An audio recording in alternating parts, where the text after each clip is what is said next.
രവി, നീ ഒരിക്കലെങ്കിലും കുഞ്ഞിനെ എടുത്തിട്ടുണ്ടോ? അതിനാണല്ലോ അമ്മ ആയെ വെച്ചിട്ടുള്ളത്. എന്തായി പോയ കാര്യം? ഓ, ഒരു രക്ഷയില്ല. എന്തു പറ്റി? അവർക്ക് രതിയുടെ നൃത്തം വേണ്ടെന്ന്. കാരണം? വേറെ നല്ല ചെറുപ്പക്കാരി പെണ്ണുങ്ങളുണ്ടെന്ന്.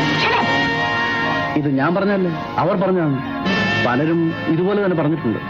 നശിപ്പിച്ചു, നിങ്ങൾ എല്ലാവരും കൂടി എന്റെ ഭാവി നശിപ്പിച്ചു. രവി, കുഞ്ഞു കരയുന്നു, കുഞ്ഞിനെ എടുക്ക. എനിക്ക് മനസ്സില്ല. ഈ കുട്ടി കാരണം എനിക്കൊരു പ്രോഗ്രാം കൂടി കിട്ടാതെ ആയിട്ടുണ്ട്. നശിച്ച കുട്ടി ഇതെന്നെ നശിപ്പിക്കാനാണ് ജനിച്ചത്.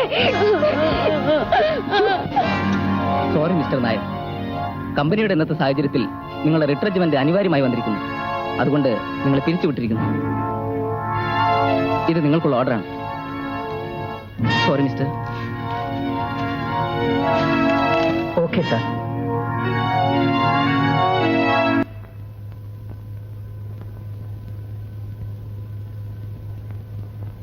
ഈ ചേച്ചി എവിടെ പോയി?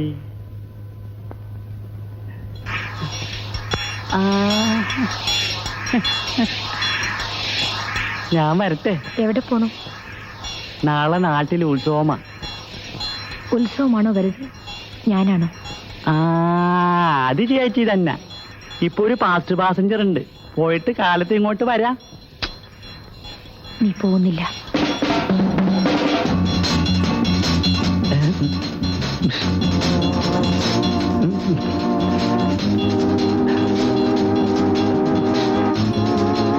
കഥക് കഥക് കഥക് ചേച്ചി ചേച്ചി.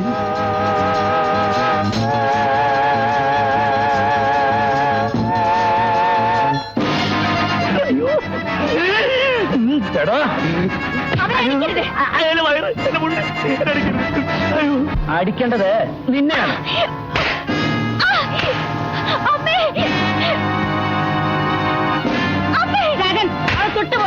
കൊല്ലു ഞാൻ.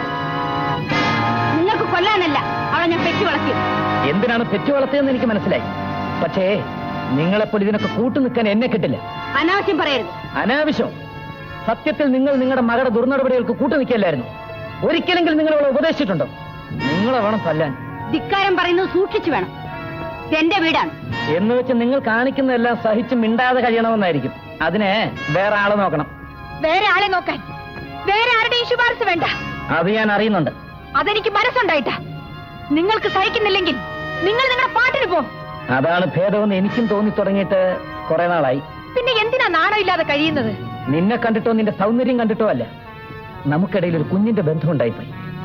ആ കുഞ്ഞിനെ ഓർത്താണ് നിന്റെ എല്ലാ തെമ്മാടിത്തരങ്ങളും ഞാൻ സഹിക്കുന്നത്. ഓഹോ, കുഞ്ഞിന്റെ പേരും പറഞ്ഞ് ഇവിടെ താമസിക്കാവുന്നായിരിക്കും. എന്നെ തല്ലുന്ന ഒരു ഭർത്താവിനെ എനിക്ക് ആവശ്യമില്ല. ഇനി ഒരു ദിവസം പോലും എന്റെ ഭർത്താവായിട്ട് എനിക്ക് നിങ്ങളെ വേണ്ട.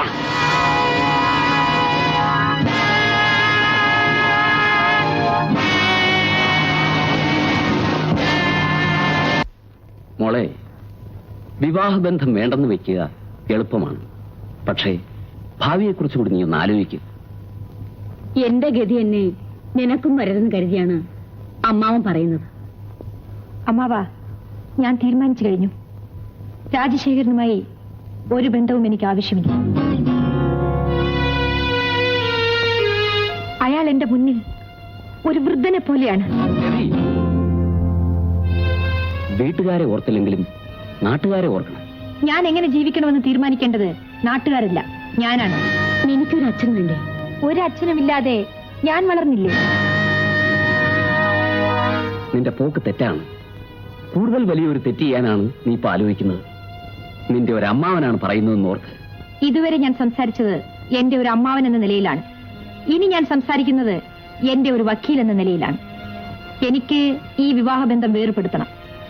അതിന് എന്നെ സഹായിക്കാൻ കഴിയുമോ ഇല്ലേ, എനിക്കത് അറിഞ്ഞാൽ മതി. ഇല്ലെങ്കിൽ വേറൊരു വക്കീലിനെ ഏർപ്പെടുത്തണം. നീ നശിച്ച വിത്താണ്, നശിച്ച വിത്ത്. ഇനി മറ്റൊരാൾ ഈ കുടുംബത്തിന്റെ മാനം കോടതിയിലിട്ട് പന്ത് തട്ടണ്ട. ഞാൻ തന്നെ ചെയ്തു തരാം. എനിക്ക് കുഞ്ഞിനെ കാണാതിരിക്കാൻ പറ്റില്ല. കാണണമെന്ന് തോന്നുമ്പോ ഞാൻ വരും. കുഞ്ഞിനെ കാണാൻ മാത്രം. രാജൻ എപ്പോഴും വേണമെങ്കിലും ഇവിടെ വരാം. വേണ്ട, അതൊരു ശല്യമായി തീരും. നീ അങ്ങനെ പറയരുത്. നീയുമായിട്ടുള്ള ബന്ധമേ മുറിഞ്ഞിട്ടുള്ളൂ. അച്ഛനും മകളും തമ്മിലുള്ള ബന്ധം വീഴ്ന്നിട്ടില്ല. ഞാനുമായിട്ട് ബന്ധമില്ലാതാവുമ്പോ എന്റെ മോളുമായിട്ടും ബന്ധമില്ല. മോളെ കാണാനാണെന്ന് പറഞ്ഞ് ഇവിടെ കേറി ഇറങ്ങി നടക്കുന്നത് എനിക്കിഷ്ടമല്ല.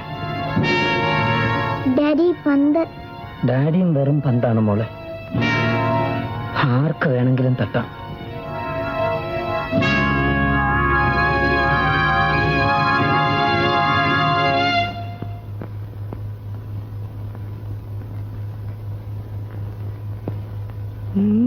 എന്താ വന്ന കാര്യം പറയണം. എന്റെ മോളെ കാണാൻ. എന്തിനാ മോളെ കാണുന്നത്? കുറച്ചൊക്കെ നാണവും മാനവും വേണം. എടാ, അയ്യോ സാർ, ഇത് ഞാൻ പറഞ്ഞതല്ല, സാറിന്റെ ഭാര്യ എന്നെ കൊണ്ട് പറയിപ്പിച്ചതാ. എടാ, ഇവിടെ ആര് വരണം വരണ്ടെന്ന് തീരുമാനിക്കണം നീയാണോടാ? നീ ആരാടാ ഇവിടുത്തെ? താൻ ആര് ചോദിക്കാൻ? ശരിയാ, ഞാൻ ആരാ ചോദിക്കാൻ? തനിക്ക് എന്നെ മനസ്സിലായില്ലല്ലേ? തനിക്ക് ഞാൻ വെച്ചിട്ടുണ്ടോ? സാറേ, ഇങ്ങോട്ട് നോക്കിയേ. ഇത് ഞാൻ പറഞ്ഞതല്ല, സാറിന്റെ ഭാര്യ പറയിപ്പിച്ചതാ. അല്ലെങ്കിൽ ഇപ്പൊ സാറിന്റെ ഭാര്യ അല്ലല്ലോ.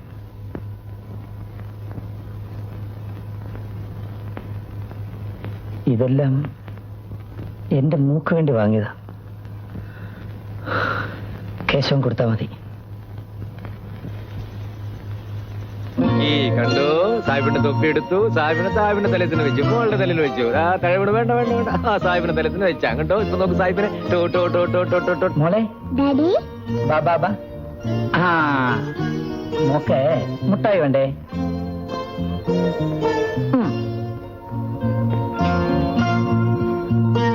ആ ഉമ്മ. ഡാഡിയെ കണ്ടപ്പോ മോക്ക് എന്ത് സന്തോഷം. മിടുക്കി. ആട്ടെ, മാമനോട് ഇച്ചിരി ചോക്ലേറ്റ് തരും മോളെ. ഇല്ല, തരില്ല. മിടുക്കി. കുഞ്ഞിനെ കണ്ടില്ലേ? നിങ്ങൾക്ക് പോകാം. കേശവൻ എന്താ നോക്കി നിൽക്കുന്നത്? അകത്തേക്ക് പോകൂ. നിങ്ങളോടൊരു കാര്യം പറഞ്ഞേക്കാം, മേലാൽ ഇങ്ങോട്ട് വരണ്ട. രതി, അങ്ങനെ വിളിക്കണ്ട.